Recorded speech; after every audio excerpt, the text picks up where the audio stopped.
I'll be entering audience now.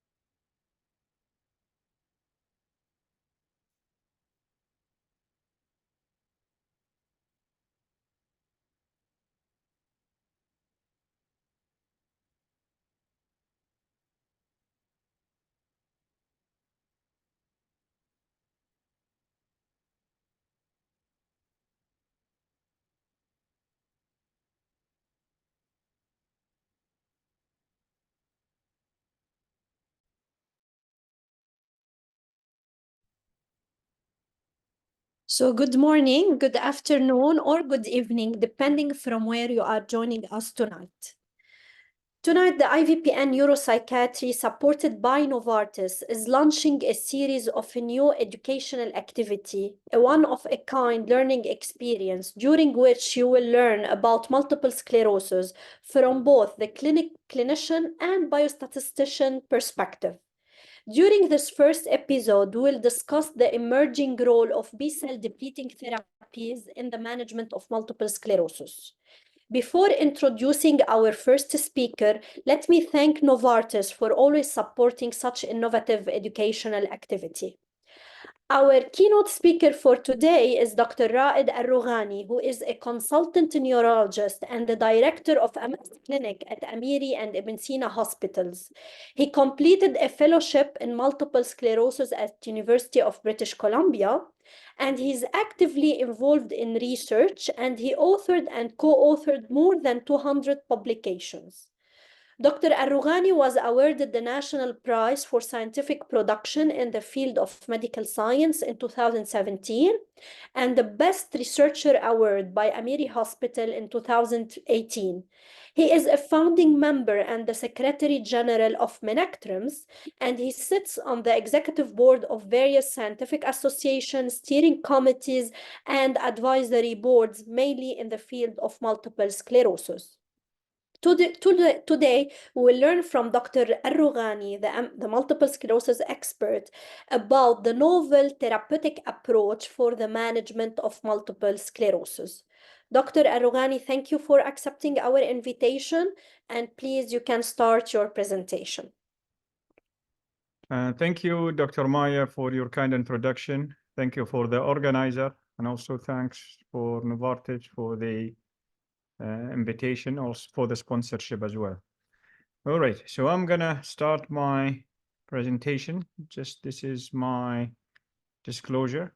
So basically, I'm gonna talk about B-cell therapy in MS, and you can see that always when we talk about treatment, we have to remind ourselves about the risk factor for MS. And as you know, MS is an immune-mediated disease triggered by genetic and environmental factors. And always there is this infectious process or environmental factor that we have to take big consideration with the etiology, because here where we target the causation when we speak about management. And when we speak about pathogenesis of MS, we know that most of the lesions in the MRI are proximal to the ventricles. So we know there is this connection between the peripheral circulation and the brain tissue pathology through the CSF barriers.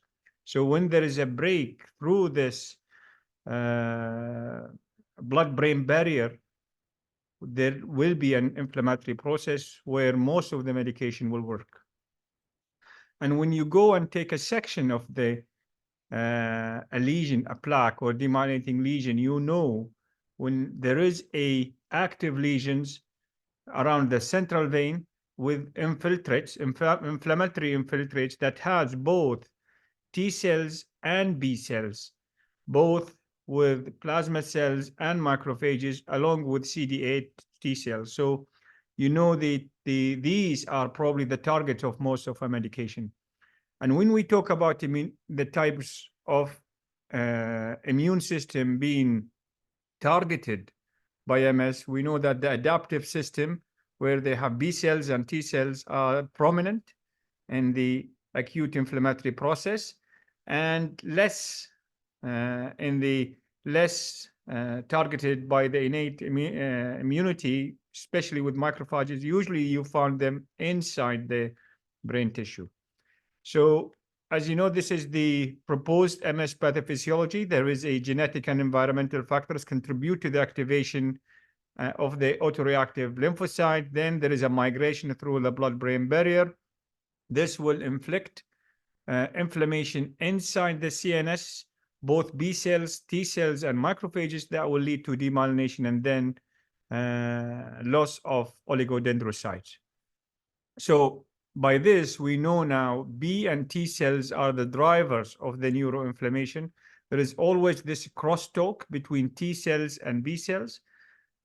Previously, we thought MS is a T cell driven disease, but I think we learned in the last decade that B cell has a big impact as a driver for the inflammatory process, especially in the periphery. And very soon we're going to know that also inside the CNS. So there is always this independent B cell contribution on one side, and then independent T cell contribution through the CD8 and CD04, but also there is a crosstalk between T and B cell, and they interact, especially in the periphery and also inside the brain. When we look at the functions of B cell and hence the pathogenesis of MS in relation to B cells, we all know that B cells are usually worked as an antigen presenting cells.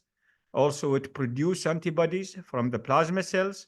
Also, it has anti-inflammatory productions through cytokine, especially affecting Th1 and Th17.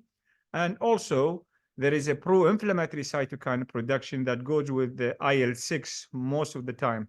So there are many functions of B cells. And when we look at the evidence of B cell involvement in MS, by far, we know that when you test the CSF, you will find oligoclonal bands, and these are the clonal expansion of B cells. So this is a major contribution of B cell into the MS pathology. Also, when you look at the progressive MS, you examine the follicle-like structure in the meninges, and then you will see B cells. Also, if you look at some other autoimmune demyelinating disease, like the MOG, you will see antibodies. With NMO, you will see antibodies. So there is lots of involvement of B cell in the pathogenesis of MS and demyelinating disorder. And I think the most important evidence that we saw in the last 2 decades is the beneficial effect of CD20 B cell therapy in MS. This tells us that B cells probably has a big impact on the pathogenesis. So in summary of the immune pathogenesis here, we know that MS has been caused by a dysregulation of mostly the adaptive system, when there is an activation of Th1 and Th17, which are the pro-inflammatory cells. And if you have persistent of these cytokines, this will lead to neurodegeneration and continuous inflammation. So our job is mainly to reduce these Th1 and Th17 pro-inflammatory cells in order to allow the repair and remyelination. And B cells probably has a big target on Th1 and Th17. And we don't want to forget that MS has 2 phenotypes, the relapsing remitting, where most of the inflammatory process goes through the open blood-brain barrier, whereas in the progressive MS, the blood-brain barrier is closed, and we are dealing with a closed circuit where there is an active cells within the follicle-like structures in the meninges. So the concept of acute to chronic inflammation has been developed in the last few years, especially by what we call the smoldering disease, where we see some B cells and T cells inside the follicles. And if we go deep and do the pathological examination of these demyelination plaques around the meninges, you will see also not just B cells, you will see microglial activation, you will see astrocyte hyperplasia, which lead to neuronal and axonal damage. And when we talk about progressive MS or MS as a whole, we always know now there are two types of progression, or what we call disability worsening. The one which is most commonly seen in relapsing remitting is the relapse associated worsening. But I think in the last few years, we learned about PIRA, progression independent of relapse activity, where you will see a clinical deterioration by EDSS, independent of any relapses. And if you look at the disability as a whole, even in relapsing remitting, you will see that PIRA probably has the bigger impact on progression than RO, which is relapse-associated worsening. And we should not forget that also some patients, even if they are stable clinically in terms of relapse rate or through the MRI, radiologically, some of them may continue to progress very, very slowly, what we call it silent progression. And probably this is PIRA. And these, because of the very focal inflammatory lesions inside the brain, which contribute later on to long-term disability. So now shifting gear to the therapeutics, you will see that most of our drugs that's been approved work in the periphery. Very few drugs that actually works inside the CNS. And among those that works in the periphery are B cell depleting therapy. And here we talk mostly on rituximab, ocrelizumab, ofatumumab, which I'm going to discuss in a minute. However, when we talk about B cell therapy, it depends which cells you are targeting from the B cells that generated from the bone marrow. You can see that CD19 target most of the cells, including the pre-B cells and the late plasmablast, whereas CD20 spare the progenitor B cells and concentrate mostly on the immature B cells, memory cells, and activated plasma cells. So you can see a little bit of selectivity when we talk about CD20 therapy. Sure, there are many other drugs that will come in the market, will target more and more specific. I'm not going to target non-approved medication. So the CD20 protein is an amino acid, non-glycosylated type 3 membrane protein expressed on the surface of B cells. And this is the target of most of the drugs. And why CD20 is a potential target? Because it has high expression on the B cell lineage with no known ligand. And its propensity to remain on the cell surface after interaction with antibody is very high. It's extremely potent target protein and also drive the complement activation system. So, and it's probably the only available binding service that has this proximal loop region, giving the monoclonal antibody a high likelihood to bound closely to the plasma membrane and then enhance the deposition of complement products into the cell surface, and very rarely result in outgrowth of antigen-negative variants. So we know that there are few mechanisms of action that drive the therapeutic CD20 monoclonal antibodies in MS. Apart from the complement-dependent cytotoxicity, there is also antibody-dependent cell-mediated cytotoxicity, and also there is enhancement in antibody-dependent cellular cytotoxicity. So it actually works not only on B cells, the cell-mediated, but also on the complement and also the cellular-mediated pathogenesis. And as I said before, CD20 still targeting the memory B cells, and depletion of memory B cells will reduce the antigen-presenting cells and also will reduce the IL-17, as we previously alluded to, which is an inflammatory cell. So overall, you will see a reduction in both inflammatory phases and also the antigen presenting cell. So this will give you a good level of IL-6 in contrast, which will help repopulation of mature naive B cells. So as we know now, CD20 is a potential approach to treating MS. There are many drugs in the market. If you look at the structure of CD20, you will see the old standard treatment, which is rituximab, which is a chimeric monoclonal antibody, and then the ocrelizumab, which is a humanized, and ofatumumab is the fully human monoclonal antibody, devoid from any mouse sequences. And as you go to the humanized and fully human, you will have low immunogenic potential. So you should have less sensitivity and hypersensitivity and less side effect, or what we call sometimes infusion reactions.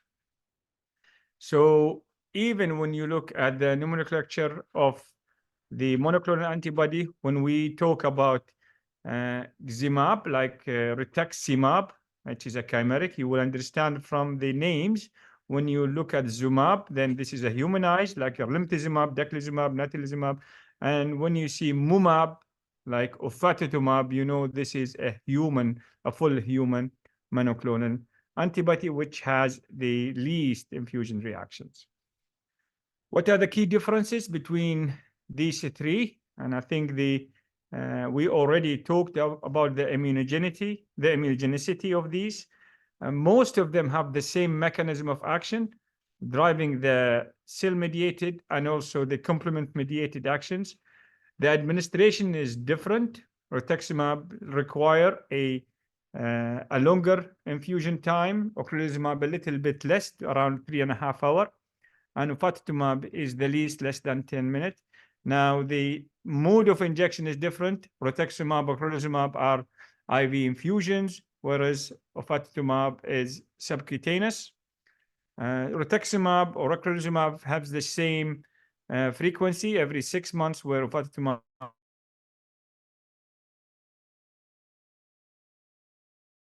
need for ofatumumab, maybe you will need it for the first dose only.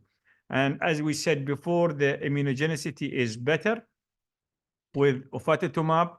You should not expect that much systemic injection site reactions with ofatumumab.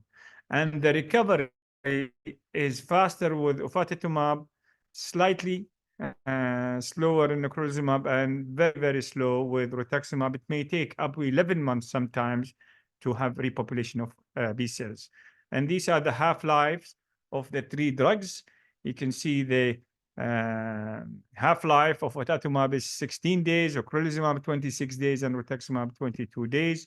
And time to drug clearance, similar almost, but you can see the dose of rituximab here is 500. If you go to 1,000, this time to drug clearance will probably double to almost 30 weeks. So I'm gonna speak about the three in clinical practice. Rituximab is an old drug. It's a B-cell depleting therapy. It's been approved for many diseases. Unfortunately, not for MS. It's only used as an off-label for both MS and NMO. There are many trials assessing MS. Most of the trial were in phase 2. The phase 3 trial for PPMS was negative, hence it was not approved. However, if you look at the actual data in subgroup analysis, you will see there is actually an improvement in the disability progression. However, the overall trial was negative. There was also a significant improvement in MRI data, but again, it was not approved because the primary outcome was negative. You can see too many also retrospective studies for rituximab showing efficacy in relapsing remitting MS with significant reduction of an annualized relapse rate. That's why it's been used as an off-label because of the strong data in retrospective studies in the last 15 years. And this is the trial, which is the Hermes trial, which was the phase 2 in relapsing remitting. There were a few patients here, but you can see the phase 2 actually showed a significant decrease in the new lesions and the total number of MRI lesions with the green line that goes very almost suppression. So this is phase 2, which led to the introduction of phase 3 in PPMS, which was negative. This is the phase 3. This is the PPMS trial. Again, you can see the p-value for all intention to treat patient for time to confirm disability progression was negative. It was not statistically significant. However, you can see if you do the subgroup analysis in those with active lesions and with age under 51, you will see a significant improvement in the disease progression. So again, it's been used as an off-label based on the result I showed. In post-marketing studies, there is also comparative studies between rituximab versus fingolimod in patients who were seropositive after using natalizumab, and you can see the significant difference in favor of rituximab in stopping the relapse rates when you compare it to rituximab. So nowadays, when we have a JC positive patient on natalizumab and we want to switch, we all go to B-cell depleting therapy based on the 2 trials that came, one from Sweden and the other from France. Ocrelizumab is a approved medication for MS. Again, it's a B-cell depleting therapy. It's a humanized from mouse, and also targets the CD20 as well. It is approved based on the 2 pivotal trial in relapsing remitting, Opera 1 and Opera 2, which both have more than 1,000 patients. And also, it has approval for primary progressive MS with the Oratorio trial. Again, it has more than 600 patients in PPMS. Plus, there are also many open-label studies and open-label extension, which also showed the sustained evidence. And also, there is a long-term study for almost 10 years also showed a significant reduction in relapse rate and also a high percentage of no evidence of disease activity, NEDA3, after 2 years of treatment. So this is the Opera trial. We all know it was against interferon, and it was a superior in reduction of annualized relapse rate at 2 years, and also a significant reduction in the adjusted annualized relapse rate. So you were talking about around 46% against an active comparator. And also there was a reduction in the time to 12-week confirmed disability progression and the 24-week confirmed disability progression. And you can see the significant suppression of number of enhancing lesions when you treat with ocrelizumab. And so far, there were no red flags in terms of safety with ocrelizumab. Still, there is a slight increase in the risk of herpes infections, but no serious effect on malignancy or other serious infection or infestations. And this is the Oratorio. Ocrelizumab is the only drug that has been approved for PPMS. This based on the Oratorio study, which was against placebo. And here you can see the statistic significance in reduction of the 12-week confirmed disability progression. And this also tells us when you do the analysis with respect to whether patient have active guide-enhancing lesion or an active, there is slight potential towards guide-enhancing lesion to slightly better benefit. But again, both are actually crossing the confidence interval. So probably we don't think that you only need to give it to guide-enhancing patients, but I think you can use it in any PPMS patients. And lastly is ofatumumab. This is Kesimpta. It's a recent approval by FDA for multiple sclerosis, also been approved for refractory CLL. Again, it's a fully human monoclonal antibody to CD20. It has pivotal trials, Asclepios. And I think Dr. Ahmed will talk about the pivotal trials that led to the approval. And also there are phase 2 trial, which is called the mirror trial. All the trial shows the significance in reducing the annualized relapse rate and also improvement in the confirmed disability progression. And the trial was against a comparator. Again, it was teriflunomide. And the trial was positive in all the endpoints. And also, not just the annualized relapse rate, also there is an improvement in the disability worsening. And there is also, when you compare disability improvement compared with 6 months, there was superiority of ofatumumab. And when you look at the safety data, there is no red flags associated with ofatumumab. The risk of infection is low, and there were no death in the ofatumumab arms. So one few slides on what we think there is a long-term safety issue with all anti-CD20 is the depletion or the reduction in gamma globulin. Again, the Ig is usually low in most MS patients or any patient with a chronic disease.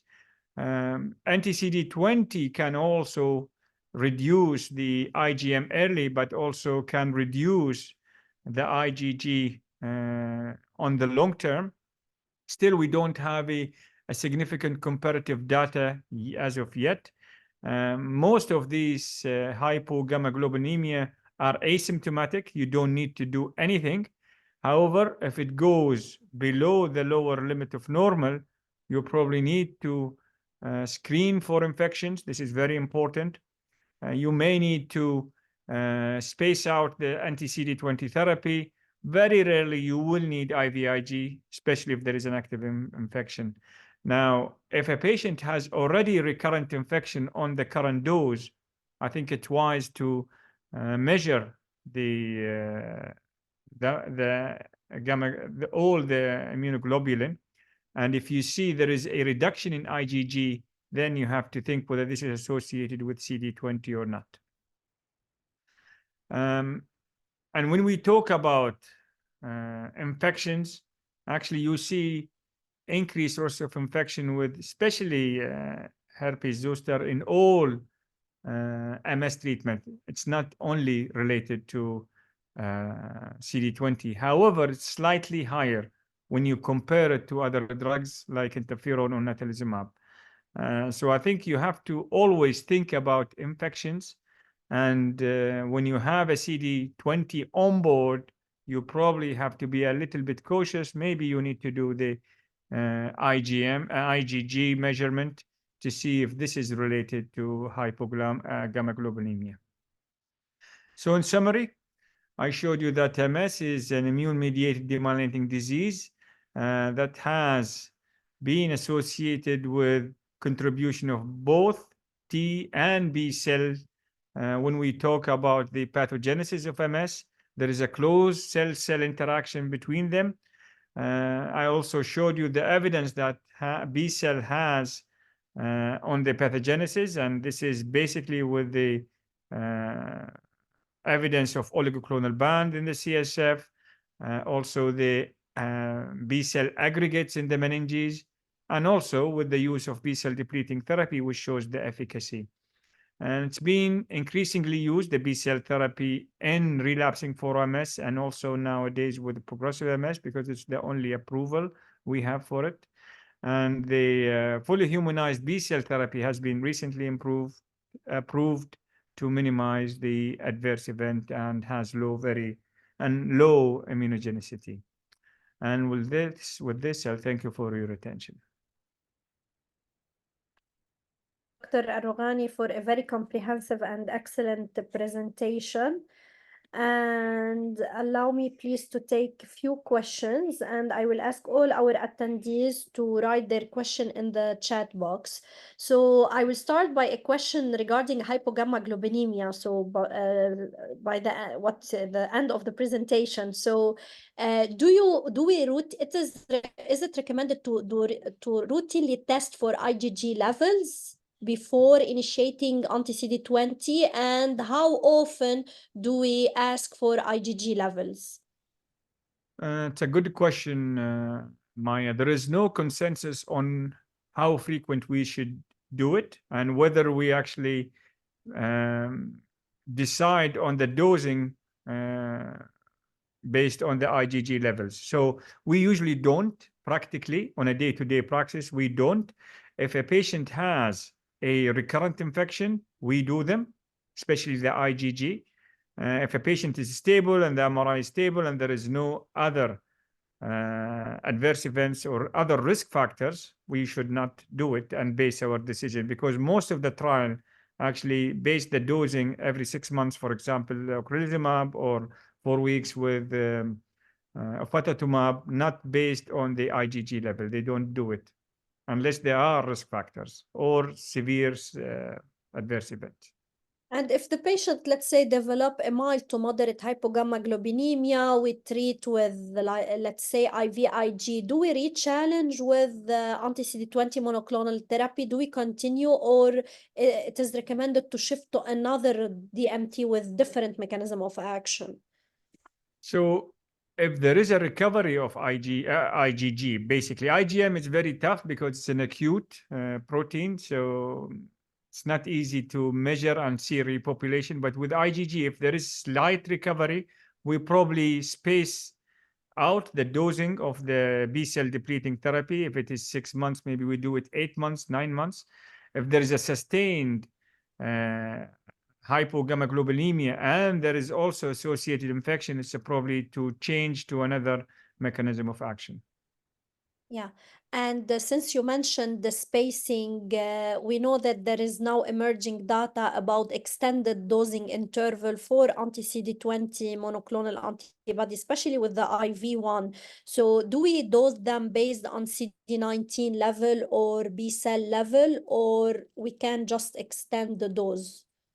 Again, there is no consensus on how to do this. From our experience, we actually space it every 8 months. And then on the 8th month, we actually do CD19. Sometimes on the 9th month, we do CD19. Once we see an increase in the repopulation of the B cells, we infuse.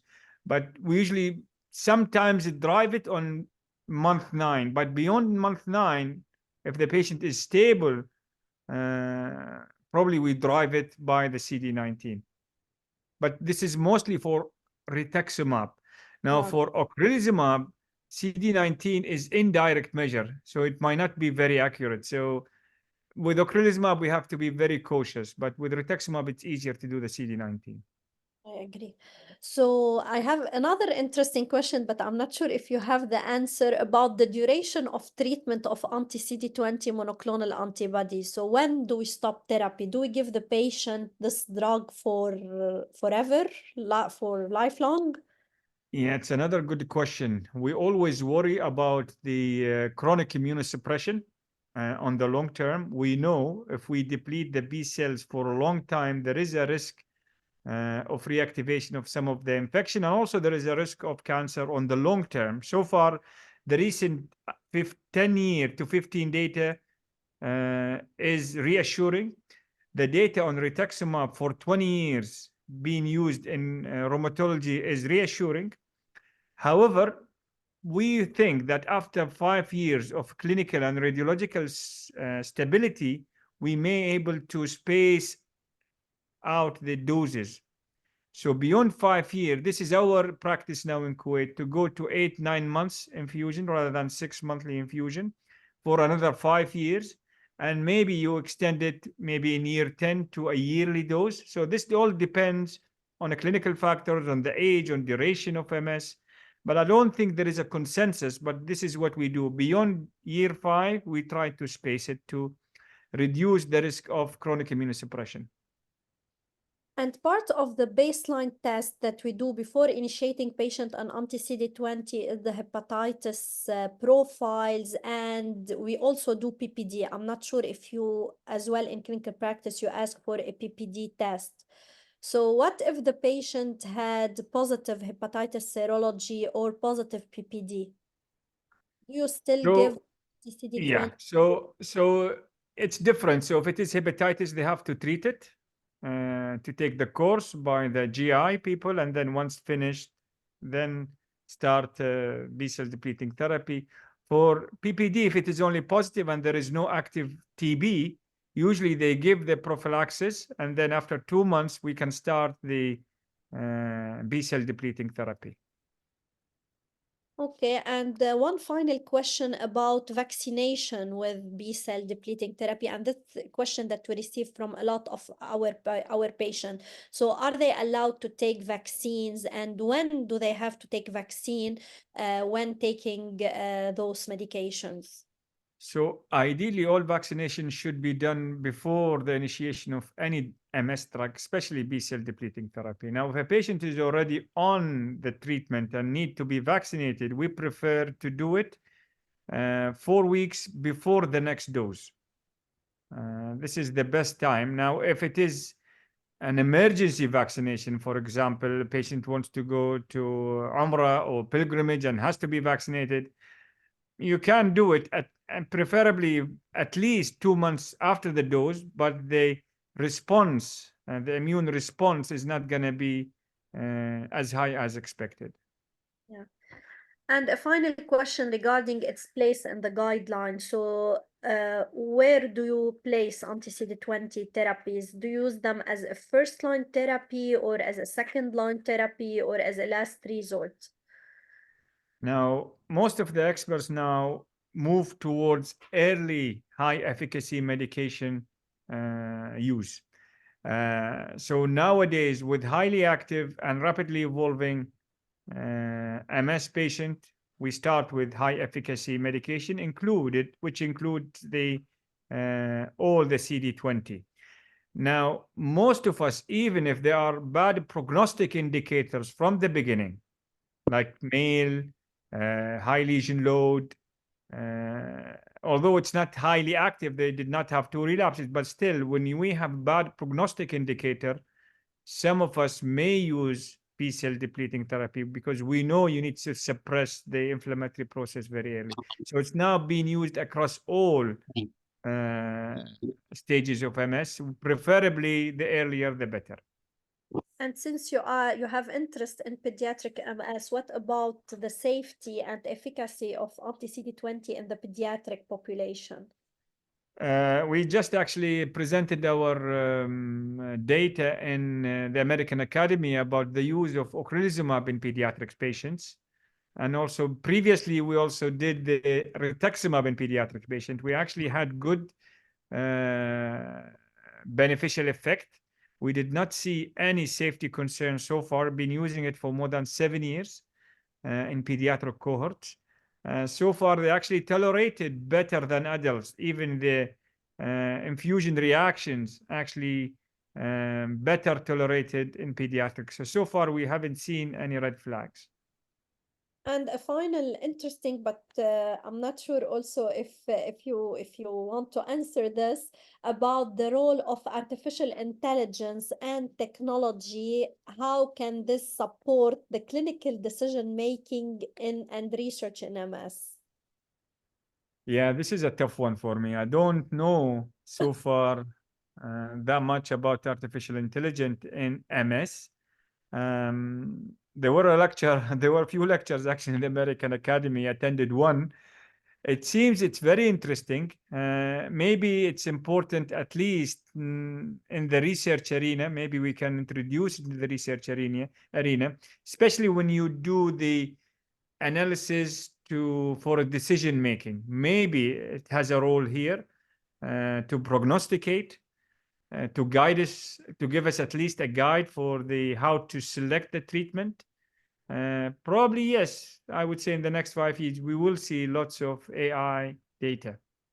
Yeah, and Dr. Suzanne presented like 2 days ago about the role of AI in MS, but she focused on the radiology aspect and how can we incorporate AI into the MRI's data in order to help a physician rule out other MS mimickers and tailor toward a more sensitive diagnosis of multiple sclerosis, but still all those tools are still under investigation.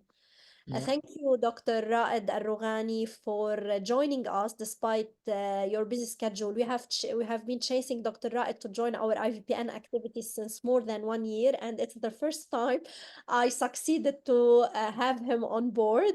So it's really an honor to have you, Dr. Raed, and to always learn from your expertise. Thank you so much again. Thank you, Maya. It's always a pleasure to be here, and thank you for all the audience and the organizers. Thank you. Thank you.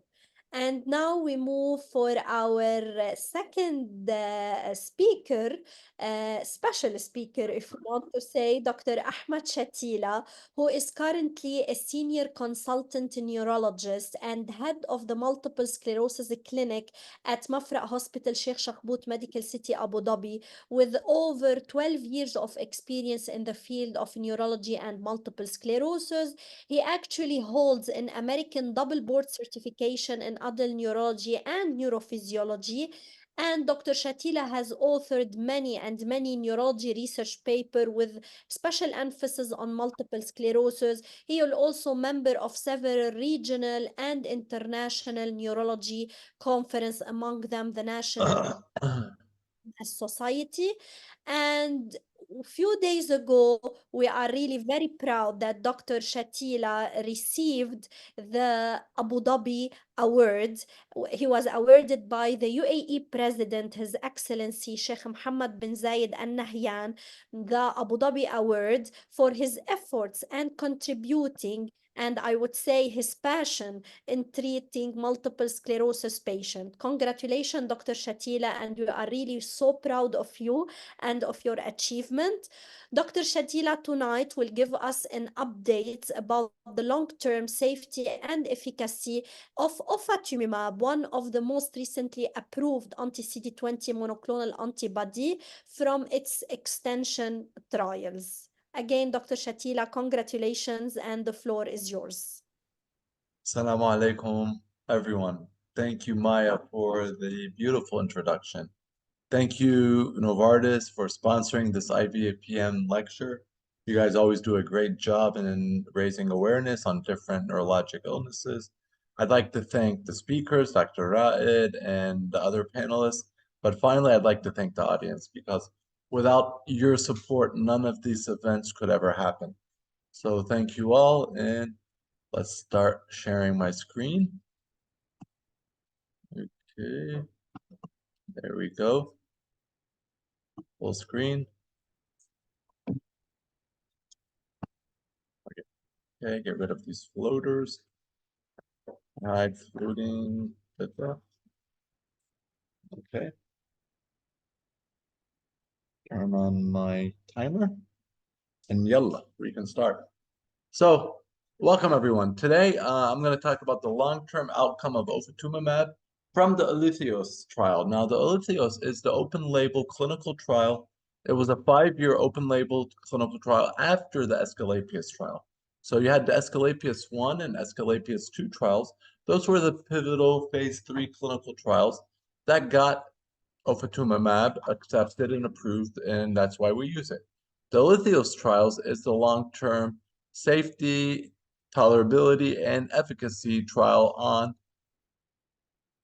ofatumumab in the real world. Okay. So let's first talk about the long-term efficacy of ofatumumab.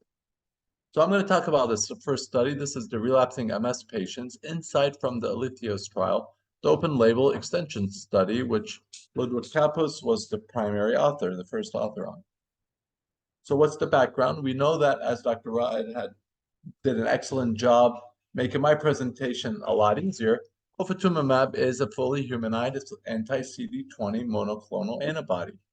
Let me, if I'm getting a bunch of floaters here. And it's given subcutaneously monthly, and it's approved for the treatment of relapsing remitting MS in adults. Now, the phase 3 Escalapius 1 and Escalapius 2 trials demonstrated the superiority of ofatumumab over competitor teriflunomide up to 30 months, and this was shown to reduce both the clinical and MRI disease activity while maintaining a favorable safety profile with people with relapsing MS. Extended treatment with ofatumumab for up to 4 years just showed a sustained efficacy, and there was a sustained difference in efficacy outcomes and people that got started on ofatumumab first versus people that got switched. While both groups, and I'll show you, did great, the people that got started earlier always did just a little bit better than the late switchers. And we now know that long-term efficacy and safety assessments are important to further understand ofatumumab's benefit-risk profile in relapsing MS patients. So, if we look at the Alithio's trial, this is basically a breakdown of where the people are coming from. So we start off with the Escalapius 1 and Escalapius 2. This was a double-blinded, double-dummy trial in which neither the patients nor the caregivers knew who was taking what. If you were taking ofatumumab, then you were taking teriflunomide placebo. If you were taking teriflunomide, you were taking ofatumumab injection placebos. Nobody knew what anyone was taking, and this was a 2-year study. And after that, everybody that was on teriflunomide got switched to ofatumumab, and everyone on ofatumumab continued. So what are the numbers? We know for the extension, we have 1,367 patients, of which 72% of them continue, or actually take it back. 83% of the patients were still receiving medication after the data cutoff. And what were they looking for? They were looking for efficacy, annualized relapse rates. They were looking for imaging, brain MRI outcomes, the mean number of GAD-enhancing lesions, the number of new or enlarging T2 lesions, and finally, they were looking for NIDA, or who actually has NIDA, and specifically NIDA 3. NIDA 4 is brain atrophy, so it wasn't looked. So if we look at the annualized relapse rate, let's first start off with this. Now, it's a slightly busy slide, but it's actually pretty easy once you understand what are the colors. Now you've got the blue, sorry, you got the blue graphs or the blue bars, that's actually the ofatumumab. The first 2 years, those are the core ofatumumab patients. The red people, that's the teriflunomide. And you'll see there's a significant difference in year 1 and year 2 on people getting ofatumumab versus teriflunomide. But what was happening, as you can see, that was statistically significant, and that's why the medication was approved. But what do you start seeing? By the end of year 2, people are starting to get switched. So that red bar graph is starting to turn like a little bluish red, because now some of these teriflunomide patients are now on ofatumumab, and as a result, it brings down the total annualized relapse rate because as a whole, the group is doing better. Now, when you go into year 3, you got more people switched on ofatumumab from teri, and you'll notice it's even better. By the 4th year, there are no more patients are on teriflunomide, and everyone is on ofatumumab. And whether you are on ofatumumab first or teriflunomide later, switch, there's no difference. Not statistically significant for the annualized relapse rate, and it's sustained up to 5 years. So what you're seeing is the first 2 years, there's a huge difference between the two medications. But if you switch, you are able actually to maintain and achieve a very high efficacy after switching, which is great. Now, if we look at the GAD-enhancing lesions or the new enlarging T2 lesions, same idea. The medication, we know ofatumumab, it works fast, and it works very well. You almost have a complete shutdown of the immune system, and you have no GAD-enhancing lesions, as you can see. Teriflunomide, the red bar is just going through the roof. The ofatumumab, you've got a little small blip on the bottom in year 1. Basically, there is no activity on year 1, year 2. As people on TERI are switching on ofatumumab, the graph starts coming down, or the total number of lesions are decreasing. Once everyone switches, now they're both pretty much equal, but it's not significant. Now, if you look at the number of T2 lesions after ofatumumab, same idea. With the GAD-enhancing lesions are decreased, the T2 lesions are also decreased. And it's the same message I just told you, but now just switch the subjects. Continuous ofatumumab maintained profound suppression of MRI lesions for up to 5 years. And switching from teriflunomide to ofatumumab, as I told you, led to a rapid suppression of MRI lesions and to match the continuous ofatumumab group. So if you switch, you don't lose that efficacy just because you switch later on. What about disease activity or NIDA? Same idea. The ofatumumab group, or the people on ofatumumab, did better across the board, whether you're looking at GAD, T2, NIDA, confirmed disability worsening, there was no difference, or there was a huge difference. The ones getting ofatumumab did a lot better. But once you switched the teriflunomide people to the ofatumumab, they also did better. So that actually gives people hope that just because you're on a primary first-line therapy, whether it's the injectables or the oral approved therapies, teriflunomide, or depending where you live, dimethyl fumarate, by switching, you have hope that potentially you can control this disease.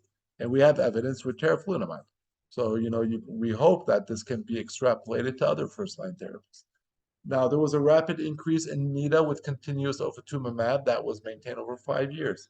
Those initially on teriflunomide had a significant lower NIDA rates, but a rapid increase in NIDA-3 was observed after switching to ofatumumab, which I showed you, as the drug is now in the system and it's working. At year 3, NIDA-3 was reached in around 9 out of 10 patients in both groups. And that's very similar to what I have in my clinical practice. We currently have at SSMC around 60 patients on ofatumumab, and we have a NIDA around 90%. They're doing amazing. And it's nice to see the clinical outcome that's similar to the research study or the real world. So in conclusion, continuous ofatumumab treatment for up to 5 years showed sustained efficacy and relapse rate reduction and a profound suppression on MRI lesion activity, which I showed you. Patients that were switched from teriflunomide to ofatumumab in the extension phase showed a pronounced reduction in relapses in MRI lesions as well. And the high rate of NIDA-3 observed in the double-blinded core part was maintained in 5 years in patients who received continuous ofatumumab treatment with a NIDA of around 90%. So now I'm going to switch gears a little bit and talk about the effect of longer-term ofatumumab treatment on disability worsening and brain volume changes. So when we look here at the 6-month curve of disability worsening on the Kaplan-Meier curve, now you had the Kaplan-Meier curve, you've got on the left, that's the proportion of people or the proportion of events that are happening in a certain specific period of time. The red one is the people that were on teriflunomide. The blue are the people that were on ofatumumab. Now you've got the core period, which was the first 16 months, you can see it on the left. And then you got this gray area, where everyone was switched. And then you got the long-term follow-up. And what you see is so what you see actually here, in the very beginning, in the first 16 months, if you're on ofatumumab, you had better disability functioning or decreased disability worsening than the ones that were on teriflunomide. Once everyone switched, there was improvement, but they never caught up. And you can see right here, by week 36 and week 48 and week 60, the people that were on teriflunomide that switched never quite caught up to the ofatumumab group. And that's what I mean. While everything else appears to be great, you can switch and you have a great effect, you never quite catch up to all that lost disability, because once you lose it, it's really hard to get it back. And if you look here, as well as the cumulative number of first events, whether it's in the core trial, that's in the red, the core for the TERI group, you can see it's higher than the core in the ofatumumab group. But also, if you look at the total number of events in the extension, it's actually less as well. So people do better, however you look at it. And the earlier you start, the better you do. The later you start, you still do good, but you never catch up. And this is now, again, the Kaplan-Meier curve at the 6-month confirmed disability, the 6-month PIRA, 6-month sustained PIRA, and we've got RA. And then I missed, and 6-month RA, which is relapse associated worsening. So you have now 2 graphs. You've got, now this is a little busy or very busy. I'll try to break it down. You've got on the left the ofatumumab who switched to ofatumumab. Then you got on the right the teriflunomide people who switched to ofatumumab later on. And this is what I was talking before. I said that the people that switched, they did better, but they never caught up to their buddies that were on ofatumumab from the first day. And you got a nice little number right here. Now, if you look at whether you're at the 6-month confirmed disability worsening, the 6-month PIRA, the 6-month sustained PIRA, or the 6-month RA, people that started on ofatumumab earlier had significant reduction versus the later switchers. 17% versus 20, 12.7 versus 13.2, 8.9, 8.5, take that one out. That actually is not significant, and 4.6 and 4.9. So again, you know, they do good, but they're never equal. What about brain volume change? Now, the percent brain volume change remained low, up to less than 1.5% loss up to 5 years, which is good. So we know that ofatumumab does decrease brain volume loss. But the thing is, it was not statistically significant to the teriflunomide group. And this is partly felt because teriflunomide, while it's got a moderate efficacy on GAD-enhancing lesions and annualized relapse rate, it's really good and really effective on brain volume. So it was a very effective medication, and that's why, as a result, ofatumumab didn't do worse, it didn't do better, it just did as good. So that's a good thing. What about the proportion of patients that were free from any 6-month confirmed disability event? In the core study, you can see it. There's a difference. Extension, they're not everyone is equal, but overall, the people that were on ofatumumab in the beginning versus the switchers, they did there was a difference. 84% versus 81% of people were free of 6-month confirmed disability. And this is all by just delaying treatment. We're talking, if you think about it, the delay of treatment was only 2 years, 16 months, and then you got the switching period. So you're only looking at around 2 years. If you delay treatment by 2 years, they never catch up to their buddies that started high efficacy treatment early on. In conclusion, low rates of disability worsening are observed with 80% free of 6-month confirmed disability worsening after 5 years of ofatumumab. There were fewer disability events, both PIRA and RA, with early initiation of ofatumumab compared to the switchers. And the 5-year percent brain volume change remained low, less than 1.5% loss, which is actually normal brain volume loss. Initially, a steeper decline in brain volume was observed with the switch group versus early initiation. However, after switch, the annualized change became similar, and it didn't really matter what medicine you're on. Overall, this data that I showed you supports the early use of ofatumumab in patients with relapsing MS. Now we're going to talk about the long-term safety. We're going to talk about this study right here, the relapsing MS patients by primary author was Jeff Cohen. So when we look here, okay.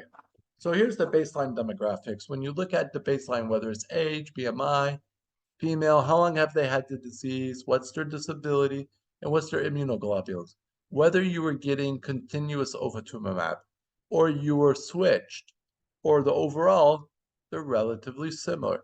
So it doesn't appear to be any red flags or any concerns, whether in regards to IgG or disability or who does better.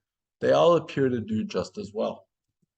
When you look at the safety, again, like I told you, when you look at the core Asclepius versus the core extension, whether you're on ofatumumab or on teriflunomide, it's similar. So now, of course, ofatumumab had some different side effects than teriflunomide.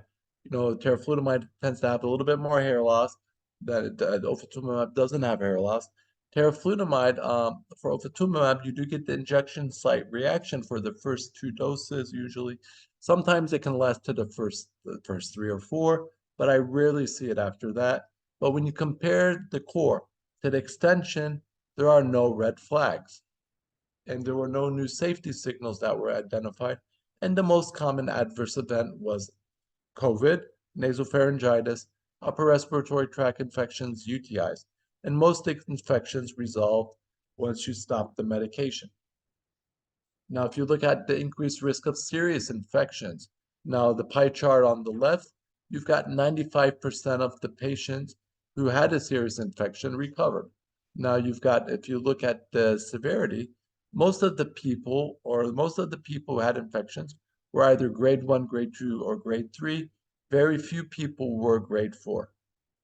And there was one case of serious opportunistic infection, pneumocystitis jirovecii, was reported. The final, oh, that's interesting. Pneumocystis jirovecii. Back in the day when I was a student, it was pneumocystis pneumonia, PCP, for HIV. I know they changed it back in the early 2000s, but it has been a while since I've seen it. It was reported. The final diagnosis was not confirmed by an external report, and the clinical course was not suggestive of pneumocystis jirovecii.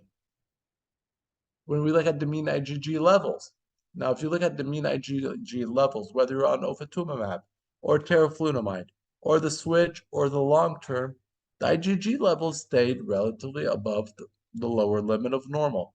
The IgGM levels did decrease a little bit more for the ofatumumab group versus the teriflunomide group, but once they were switched, they were both normal, a little bit on the lower side, but still above the lower limit of normal.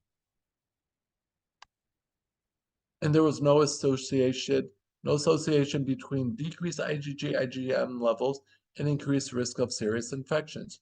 And that's a good thing. Now, it's always been the question that keeps getting brought up, when should we check IgG? And if it's low, what do we do with it? And as Dr. Rod said, if there are no serious infections, there's really not a lot of reasons why you need to do an IgG, IgM out of research. Now, once you start getting recurrent infections, it's probably not a bad idea to get an IgG level. IgM can be more harder, as Dr. Rad said, and then you can decide whether you give IVIG, send the immunology, or you just stop the medication and give them a holiday until things recover. What about malignancies? I know that malignancies is one of those things that it doesn't pop up because all the studies showing any possible malignancy never pans out. But, if we go from the first B-cell therapy trials back in the oratorio, there appeared to be a slight increased risk of breast cancer. But when they did the long-term safety trials, when they looked at the World Cancer Registry, it never showed that it just appeared to be just a small blip on the radar, but it was never sustained. And this is something, though, we keep seeing over and over again. There's always the concern, as Dr. Rad said, long-term immunosuppression may theoretically increase your risk of malignancies. It's just never panned out. The 10-year data on ocrelizumab doesn't show it. Rituximab has been out since 1997. It doesn't show it. And ofatumumab doesn't appear to show it as well. So it appears to be safe in regards to malignancy. What about lymphocytes and neutrophils? The lymphocytes are not affected at all. Your counts remain normal, and whether you're on teriflunomide, ofatumumab, switching, continuous, it doesn't change. Your neutrophils actually were higher in the ofatumumab group. People that get teriflunomide do have a risk of some mild neutropenia. And those patients had neutropenia, but once they switched to ofatumumab, they did better. So actually that tells you that ofatumumab doesn't affect your neutrophil count. In conclusion, extended treatment of ofatumumab for up to 5 years is a well-tolerated treatment for people with relapsing MS with no new or increased safety risks identified. The estimated annual, exposure-adjusted incident rates of adverse events and serious adverse events remain consistent with observations in the double-blinded phase 3 Escalate 1 and 2 trials. And as I told you, the exposure-adjusted incident rate of serious infections remains stable and there was no increased risk over 5 years. The IgG levels remained stable. The IgM levels were decreased, but remained above the lower limit of normal, and there was no reduction, no association between reduction in IgG levels and risk of serious infections. Most reported cases of COVID-19 were non-serious, and it's just so amazing to think that just 3 years ago, COVID-19 was all the news, and now we almost never hear about it. So, but we still have to, at least it still exists. COVID is still out there. So we got to keep that in the back of our minds when we think about treating. There's no increased risk of malignancies, and combined with sustained efficacy, these findings support the favorable benefit risk profile for ofatumumab in relapsing MS patients. So, with that, I'd like to end the presentation just as Maya in the beginning brought up that this last week I was honored to receive the Abu Dhabi Award that was presented to me by His Highness Sheikh Mohammed bin Zayed, President of the United Arab Emirates. And this was for my work in awareness, education for MS, or people who suffer from MS. And while I'm not the only one who did this, this was a collective effort. Many physicians over the years worked very hard to help spread and raise awareness, whether it was for patients, caregivers, healthcare providers, medication access, or just disability right advocacy. And while we now have a national MS society that represents people who live with MS, and we've come a long ways over the past decade, we're not done yet. There's still much work to do in every field that I just mentioned. So feel free, join the National MS Society, speak up, be active, and hopefully we can make MS a more treatable condition with more access to everyone who truly needs these medications and needs access to see the physicians who can actually care for them. So with that, thank you very much, and I will give back the mic to Maya. Thank you, Dr. Shatila, for an excellent presentation and excellent end as well. So I will start by a question that is related to your last slide. Actually, one of the attendees is asking, how do patient advocacy group and support network contribute to building among individuals living with MS and their caregivers? You know, it's a great question, and it goes back to the core. What's the purpose of a society, whether or an advocacy group? And an advocacy group, whether it's MS or cancer or any chronic illness, it's the collective voice of the people that connects the people to the powers or the regulatory authorities to make positive change. You know, for example, by having an MS society or having any chronic society, it gives people a voice, it gives people a chance to be heard, whether it's access to medication, access to employment, any mismanagement or prejudice in regards to disability, and improving for research. But the most important thing of a society is it gives hope to people. It makes you feel that you're not left out. You belong to a collective, larger group of people and you don't feel alone. You look around and you see, I am one of many people who's sick and I can help them and they can help me. And that is why society is so important. And not just MS, any society, any chronic condition society can improve the quality of life for everyone who suffers from chronic illness or who cares or loves someone who has a chronic illness. Yeah. We can't agree more. And Dr. Shatila, another question. So, do we have confirmed effect of ofatumumab on brain volume loss, or this outcome is still investigational and under investigation, pending more confirmatory result? And does this affect our clinical practice and clinical decision? You know, it's a great question, Maya, about the whole idea of brain volume loss and how do we use it? I mean, we know NIDA4 has brain volume loss and atrophy.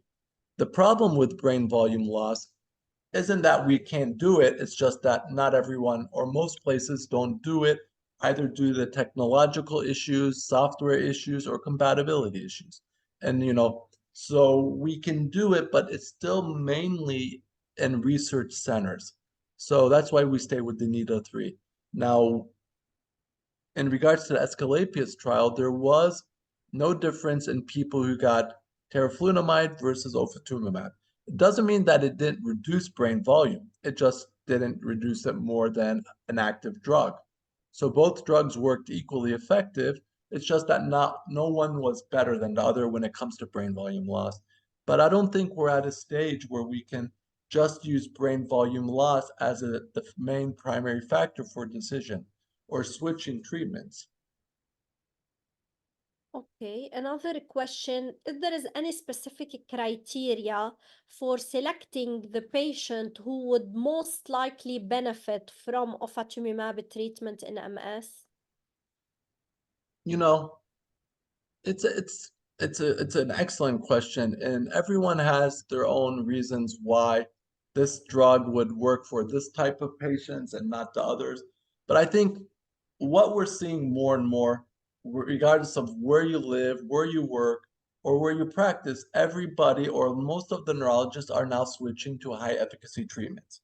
We now have many studies from different parts of the world all showing you start high efficacy early, you do better. So now the question is, which high efficacy drug is your go-to drug?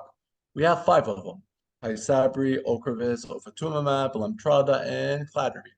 Now, no one drug is perfect. They're all great medications, but they're all great in a specific subset. You can't give everyone Lemtrada, and you can't give everyone Ocrevus. I mean, you can't give everybody Tysabri.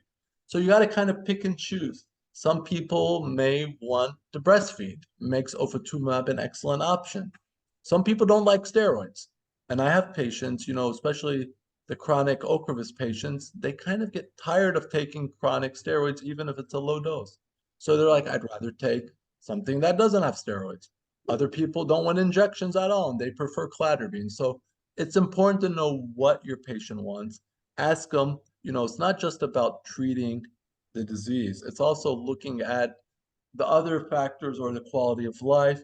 And it's really nice to know that the MS Society, we recently published, or we're in the phase of publishing guidelines, and it's in the right now in the press to be approved.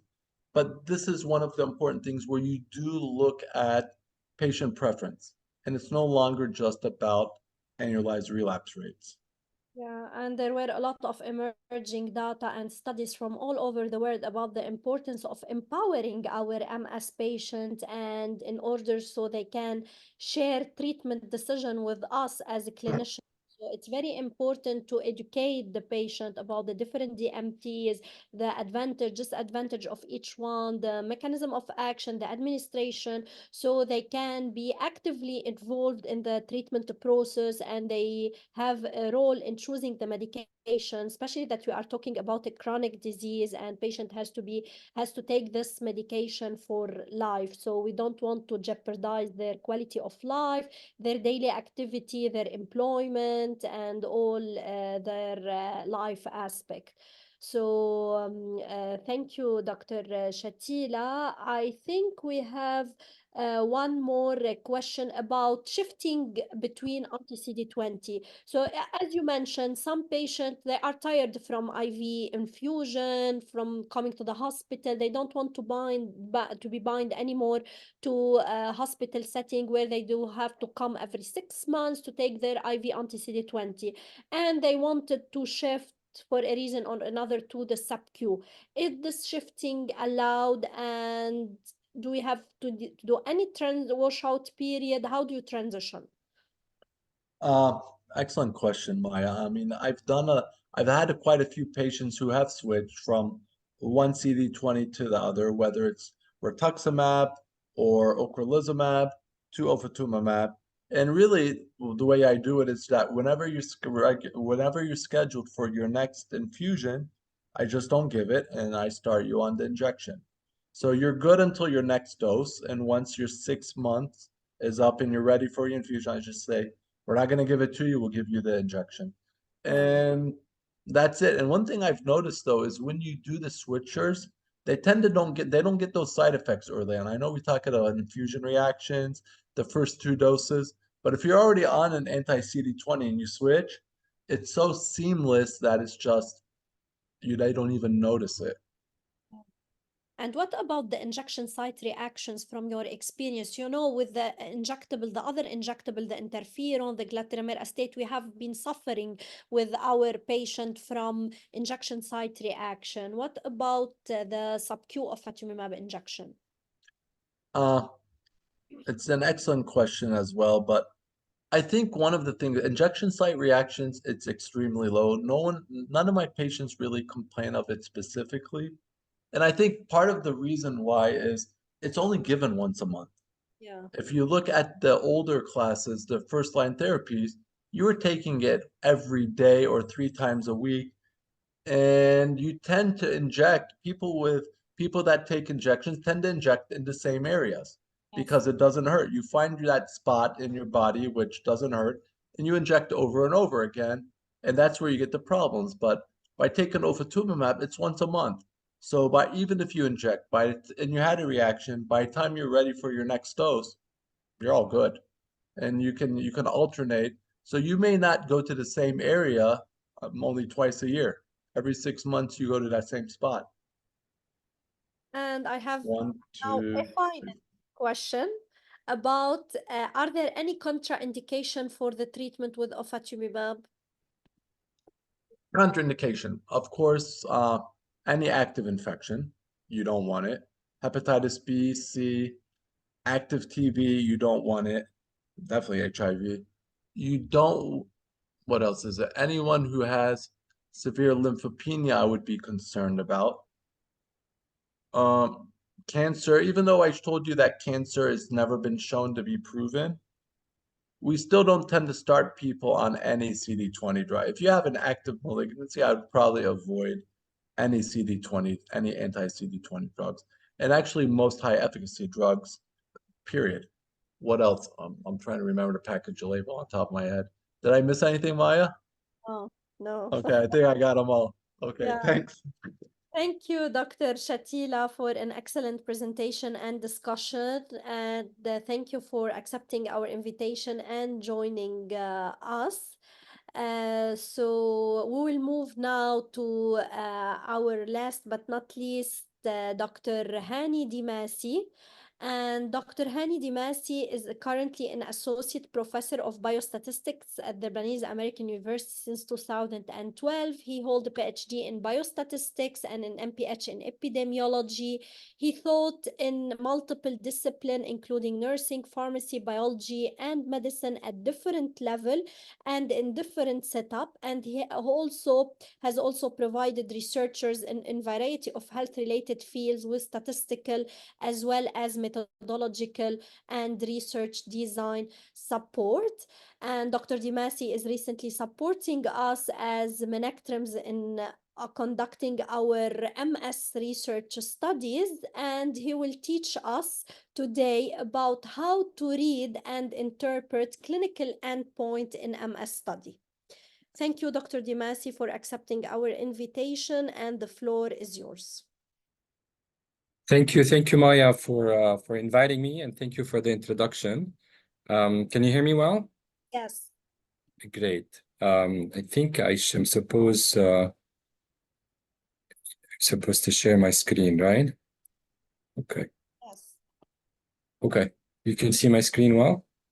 Just go on full mode. Yeah. Okay. Okay, great. First of all, what an honor to be sitting or to be a third panelist with these amazing 2 panelists. Both Dr. Raid and Dr. Shatila gave an amazing presentations. And somehow I feel like my presentation is not gonna measure up to their amazing presentations, but I'm gonna try to do my best. And I'm humbled by this experience. The other thing is, I feel like I'm going to talk about the same kind of thing they talked about, but not from the perspective of a clinician this time. So you're going to hear kind of the same words utilized, but coming from someone who's not a clinician, someone who's more into data and more analytics and statistics. And I'm hoping that hopefully you will enjoy this other view of the same thing, you know, like, okay, so if we look at these numbers, if we look at these measures from a statistical point of view or from a quantitative point of view, what do they mean? So here's a quick overview of my presentation. I'm going to give a very short introduction, and then I'm going to quickly go into the major endpoints that you see typically in multiple sclerosis studies, and all of which have already been covered as the panelists talked about. And I'm going to try to finish up with a very short conclusion. So for my introduction, I was trying to see, like, okay, so what is the endpoints of multiple sclerosis? Why do we talk about them from an analysis point of view? And the thing, personally, for me, whenever I'm asked to work on a research project, provide consultancy, the driving force for any analytical study I do is always the research question. What are we dealing with? What kind of data are we looking at? What kind of outcome we're dealing with? And up to a few years ago, I've never worked with multiple sclerosis until recently when Maya approached me and we started working together. And I've learned so much about this unique disease, if I have to say. And being a unique disease, also it has a unique method, or it presents itself, or clinicians are interested in looking at unique outcomes, endpoints for this disease. So I start off saying that every analysis is unique. It's shaped by the research question and the nature of the disease under study. MS stands out for its distinct characteristics, influencing the analytical approach required. And for me, for someone who has worked with diabetes, cardiovascular disease, hypertension, MS was quite challenging. It's different. It has different endpoints, and there is a need to address it differently. And therefore, traditional quantification may not suffice. When dealing with MS, clinicians ask questions related to the progression of the disease, related to the relapse, related to the indicators, and things like that, which you may or may not see in other diseases. And therefore, it was quite important to understand the nuance in the nature of that disease that's going to guide the choice of analytical methods. And therefore, one thing that I learned when I was working with MS is that there are multiple endpoints. You've heard them in the previous presentations, and every endpoint presents its own way, requirement for analysis. So without further ado, let's try to start looking at these endpoints, try to understand what they are, think about how we calculate them, how we analyze them, and I'm going to give you a few examples. So the first one, which is probably, for me at least, was the most challenging one, is the annualized relapse rate. And basically what happened is a patient may experience relapse as time passes. And obviously, the more a patient relapses, the worse is the prognosis of that patient. And therefore, clinicians a lot of time would like to count the number of relapses that are happening. And they like to quantify these relapses. But at the same time, you have to take into account the number of years that patient has been followed, has been studied. And like many studies, the number of years may not be a constant for all patients. Some patients may be followed for 2 years, some patients for 3, some patients for 1.5. And therefore, there was a need to come up with this metric, this endpoint, the annualized relapse rate, which, as the name indicates, is gauging the relapse rate within a year interval. So how do they calculate it? Well, the way the calculation, and I'm showing you an example here, is that you're going to count the relapse a patient experience over a period of time. You're going to look at the follow-up period of that patient, which sometimes we refer to as person years. And then what you're going to do is you're going to do a ratio between the number of relapse over the time, producing an ARR per patient. And what I'm doing in that table is I'm showing an example. You have 2 patients, A and B, both of them relapse one time. But because the follow-up period is different, you're going to end up with 2 different ARR. Now, this ARR is typically computed not per patient, but it's typically computed per group of patients. So it's either the entire sample or it's computed for parts of the sample. So typically, like if you're comparing medications, you will do an ARR for medication 1 versus medication 2. And then the interest would be in comparing these two measures. So how do we analyze ARR? And that's probably the most challenging piece for MS, is how we analyze ARR. Well, the origin of ARR is discounting. You know, you're counting the number of relapse. And because your outcome is a count variable, you cannot use the simple linear regression, or you cannot use the simple logistic regression. It won't work. This counting that has to be accounted for also the period of time, well, it has to, you have to use its statistical function that meets its nature. It turns out there is a function that actually works for counting.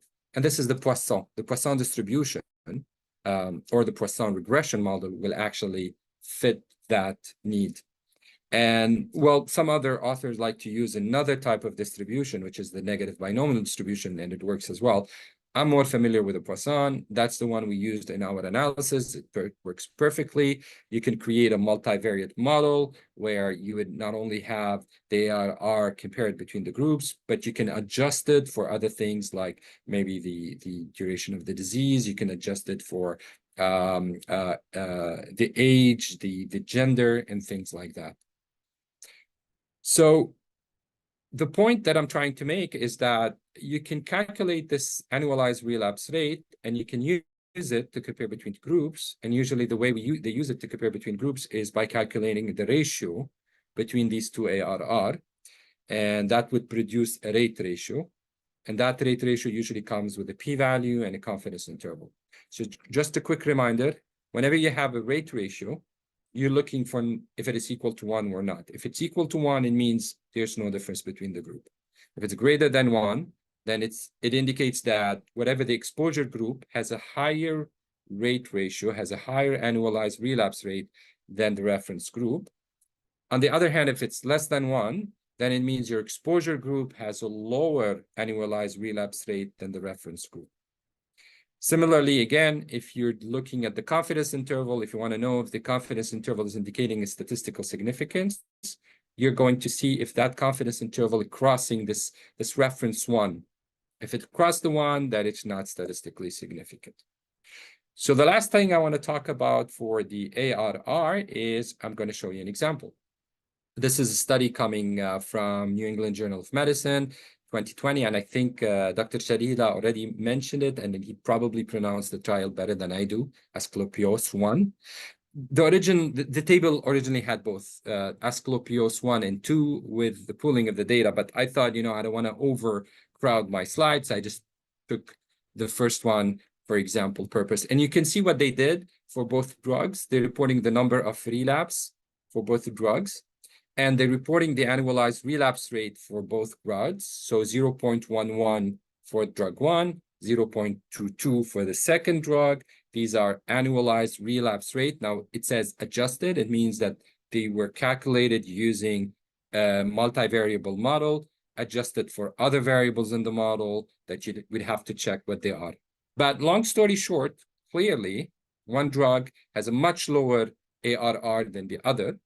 And if you want to compare them, one thing you could do is you can do the difference, which they did. And I don't know if you can see my pointing mouse. But the one I talked about is the ratio. So the ratio is 0.49, and we shouldn't be surprised, because if you take 0.11 and you divide it by 0.22, you expect to see 0.5, which is what that is. That's a 0.5. It's not exactly 0.5. I'm guessing there is rounding that they're not showing. Okay, so what does that tell us? It tells us that the rate of annualized relapse is 50% less in the first drug versus the second drug, and it's telling us it's statistically significant. How we know it's statistically significant? Two things: the p-value and the confidence interval that it's not crossing 1. All right, so that was the first endpoint that we usually talk about. Second endpoint we talk about is the confirmed disability progression. Now, to be able to talk about the CDP, first we have to introduce the EDSS, the Extended Disability Status Scale. That scale is just a numerical quantification from 0 to 10 for individual with MS that reflects the neurological examination finding. So it goes from 0 to 10. 0 indicates normal neurological examination.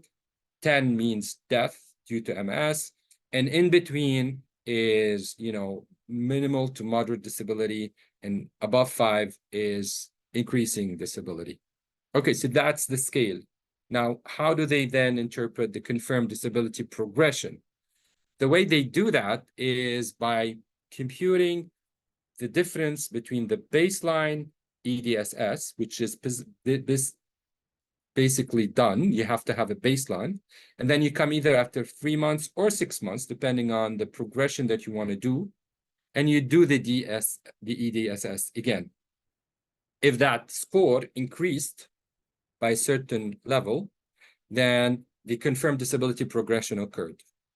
By how much? Well, it depends on the baseline. If the EDSS was 0, there is a need for the EDSS to increase by 1.5, at least 1.5 for that patient to be considered having confirmed disability progression. If the EDSS was worse, so at baseline it was between 1 and 5, then the increment that has to happen does not need to be 1.5. An increment of 1 is enough for that patient to be considered as having a worsening confirmed. And similarly, if the baseline was even higher, 5.5, then there is no need for an increment of 1. Only a 0.5 will be enough to consider that that patient has confirmed disability progression. So how do they analyze the disability progression? One thing researchers can do, they can just report the EDSS as mean and standard deviation.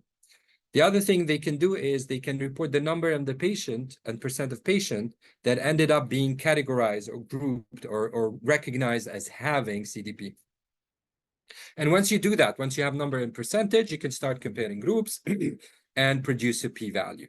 So again, with our example that I showed you previously, same study, the 2 drugs, first thing they did, they looked at the score. And you can see the scores are not that different. That's probably why they're not showing a p-value. But then they looked at the confirmed disability worsening at 3 months and at 6 months. For every drug, they're reporting the number divided by the patients in every drug. So these are the 2 proportions that ought to be compared. However, there is one more thing that could be done with CDP is that you can, or researchers can be interested in knowing, well, how long will it take for this CDP to occur, and will it remain, or what's going to happen? So personally, the way I explain this is every time you have an occurrence of an event, and you're not only interested in the occurrence, but you're also interested in the time for occurrence. And as it occurs, what's going to happen? Is it going to keep occurring? Then you move into something called the survival analysis. And the hallmark of survival analysis is something called the Kaplan-Meier, which produces survival curves. But Kaplan-Meier doesn't do multivariate analysis, unfortunately, meaning that you cannot control for other things as you're comparing these 2 drugs, for example. If you want to do that, then you have to do something called the Cox proportional hazard model. Cox proportional hazard model is a multivariable model, meaning you can not only add the drugs, comparing the 2 drugs, but you can add other things into the model. It would produce, again, a ratio. It's called the hazard ratio, an HR. This hazard ratio, like the RR, the rate ratio, is interpreted the same way. Equals 1, no difference. Greater than 1, then the exposure has a higher risk or hazard than the reference. If it's less than 1, that it has a lower risk. You need a p-value. You can also get a confidence interval. And again, in the confidence interval, you're looking if it's crossing 1 or not. So let's look at the example. So here they did the Kaplan-Meier. So back with the two examples, the same study, the ofatumumab versus the teriflunomide. And we're looking at the 3 months and the 6 months. And I want to point your attention to the hazard ratio with the confidence interval at 3 months and the hazard ratio with the confidence interval at 6 months. So when you get a hazard ratio of 0.65, what does it mean? Well, it means that ofatumumab has a lower risk of, or hazard, I should say, to be, a lower hazard of occurrence of the disability worsening confirmed at 3 months by 35% as compared to the other drug. Now, is this statistically significant? Well, we'll look at the confidence interval. It's going from 0.45 to 0.96. It does not cross 1. So yes, it's statistically significant. Similarly, you could look at the second hazard ratio at 6 months, 0.61. Again, we're seeing ofatumumab doing better in terms of a lower risk, a lower hazard of the disability endpoint, and the confidence interval being not crossing 1, statistically significant. But as I mentioned, you can also look at something called a survival curve. And I know you've seen this in the previous presentation, but basically what you're seeing here, and I'm pointing to the larger ones, not the smaller ones. The smaller ones are the pooled. I'm not showing this. The larger one, 3 months and 6 months. And what you see is that you have month going from 0 all the way up to 30 months. You have 2 lines that are starting at 0. They're starting at 0 because there's no progression at the beginning. Everybody hasn't progressed. That's the beginning. And as time is passing, every 3 months, some patients are progressing. And therefore, these lines are going to start picking up from 0 to 5% to 10% and maybe reaching 20%. And what is important to us is to look at how these 2 lines separate. As they separate, that means probably there is statistical significance. And also, not only you're going to see them separate, but you're going to see them that they're going to plateau. So this progression is not going to keep going on. It's going to reach a certain level and it's going to stop.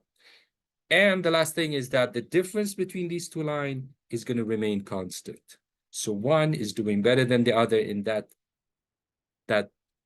improvement is the same all through over time. And these survival curves are produced by the Kaplan-Meier. So we talked about the first endpoint, the second endpoint. First endpoint was the relapse rate. The second endpoint was the progression, the confirmed disability progression. Third endpoint, and you also heard about it, are the lesions. So the MRI lesions. And there are 2 types. Again, I'm not a clinician. I don't know how to talk about them medically, but all I know is that there are lesions that are confirmed through MRIs. And what we as statisticians do is we're going to count them, and we're going to also categorize patients as either having them or not having them. Okay, so the way we analyze them is we're going to maybe report the average lesions, the mean lesion. We're also going to report the number and percent of patients that ended up with lesions with a p-value of comparing 2 groups. And as we did previously, we have 2 groups, and you have number and percentages. You can also report a ratio, a rate ratio for these lesions with a p-value and a confidence interval. Again, since we're dealing with a ratio, for the confidence interval, you're looking for if it's crossing 1 or not. So the example, again, with the same study, you can see that they're reporting the lesions separately, the GD plus alone and the T2 alone. They're showing you the number of patients, and then they're reporting the mean lesions for the first first drug and the second drug. And then you have a rate ratio. So for the GD plus, the rate ratio of 0.03, which is for me, it's quite significant. It's very, very different. So the way we would interpret this ratio is that the ofatumumab has a decreased ratio of GD plus lesion by 97% as compared to teriflunomide. And that difference is statistically significant, that in the rate ratio. And I know it's significant because of 2 things. The p-value is less than 5%. The confidence interval doesn't cross 4. So that takes us to endpoint 4. Endpoint 4 is a very nice endpoint. This is the NIDA 3. And this is the no for the first 3. So a patient should not have an MRI lesion, should not have a relapse, and should not have a worsening EDS. And typically it's an over a 1 year period. So how do we calculate it? Simply, we ask the computer to look for those patients that had no for all three, and we categorize them as having NIDA3, or if they achieved NIDA3. Again, you end up with patients yes or no. So you report percentage, number and percentage. And if you want to compare between drugs, here you could calculate something called an odds ratio. An odds ratio is a ratio. So again, the one means no difference, greater than one, less than one, as we interpret it. The confidence intervals should not cross one, and you can also get a p-value. Now, with the odds ratio, we always have to be watch out not to interpret it as a risk ratio. Okay, an odds ratio is no way a difference in the risk. We always have to remember it's an odds. The reason I say this, and I'm going to show it to you in the next slide, is that an odds ratio gets inflated much faster than a rate ratio or a risk ratio. So let me show you. So here again, I'm looking at this study coming from the European Journal of Neurology, but I'm guessing it's still the same. It's the asclerosis one, and I'm drawing your attention to the last two bars. So again, drug 1, drug 2, red and blue, and we're looking at the percent of patients that achieved NIDA3, 48.2 in the first one, 87.8 in the second one. Blue is doing much better than the red, and you're provided with an odds ratio.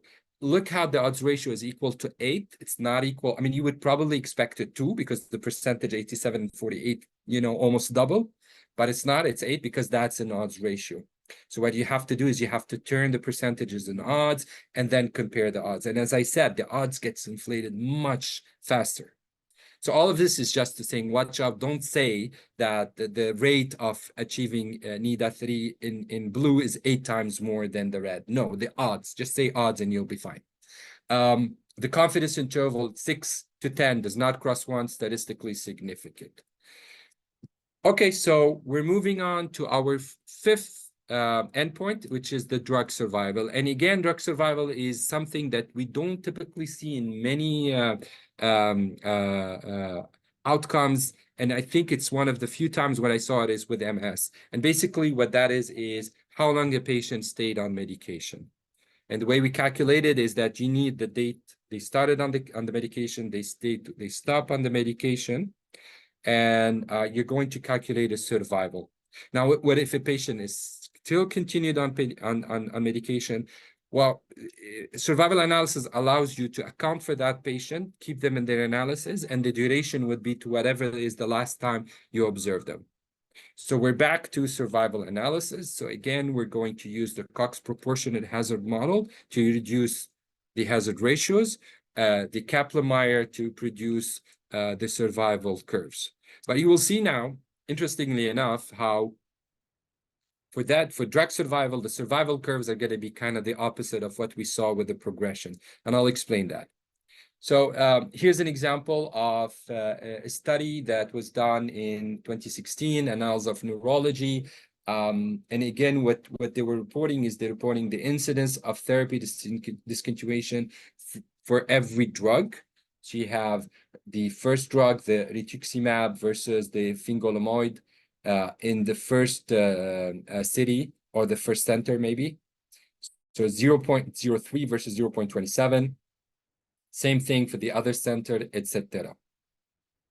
And what is interesting to me is the way they represented the survival curve. You can see that their survival curve this time starts at 1 and start dropping, because this time everybody started having the good outcome. Everybody started, taking their medication. And as time is passing, some will stop their medication and their curve start to drop.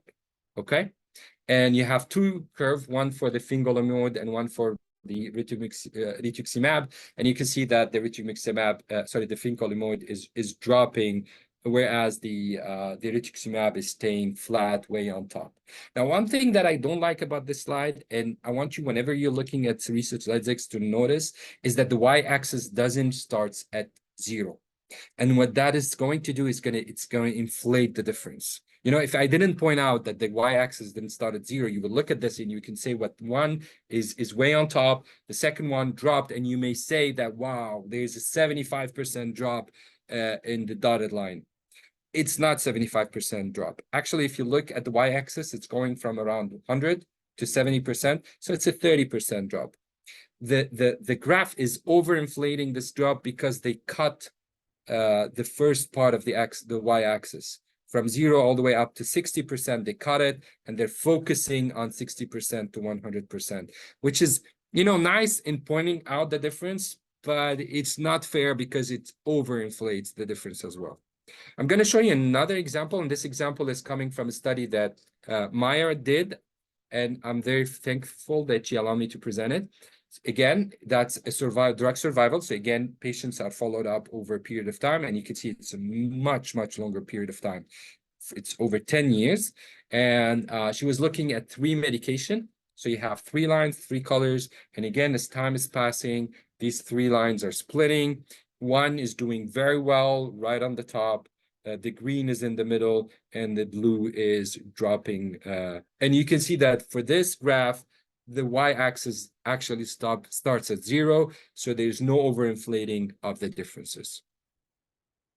The last endpoint I'm going to talk about is safety endpoints, and that's typical for all RCTs or all studies that looks at medication. And this is looking, you know, at death, at non-fatal serious outcomes. And again, what you're doing is you're looking at patients that had the outcome, you're counting them, you're turning into number and percentage, and you may want to produce p-values. And the example I'm going to present you is coming from the first example I shared. You can see what they did is they start off with any adverse event, 82% in both, which is very high. But then if you look closely, as they start stratifying the adverse event, where they're coming from, you can see that infection, 50%.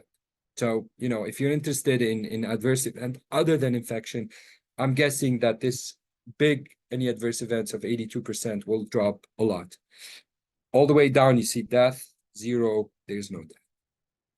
Okay, so in conclusion, I've tried as much as possible to summarize to you the major endpoints in multiple sclerosis. I'm not saying these are the only ones. Researchers are always creative, and they come up with new ways to look at things because triggered by, you know, their practice, triggered by what they observe. But I think that these 5 are very important, and they covered the majority of ways we look at it. MS is a very interesting disease. It highlights the importance of tailoring the analysis for the need. We talked about ARR, the annualized relapse rates, which looks at relapse rate, the CDB, the confirmed disease progression, which gauges the worsening of patients, lesions, which looks at the brain MRI, NIDA-3, which is an overview of these 3, drug survivals, which reflects on utilization of the therapy, and safety, which looks at adverse events. So that concludes my presentation. I want to thank Maya so much for inviting me to be able to talk to you. I want to thank IVPN NeuroPsychiatry for again allowing me to talk and setting up these seminars, and finally Novartis for providing support for these seminars. Thank you so much. Thank you, Dr. Dimasi. You are always an excellent addition to our webinar, and we always learn from you. Thank you so much. Let me check if we have any questions.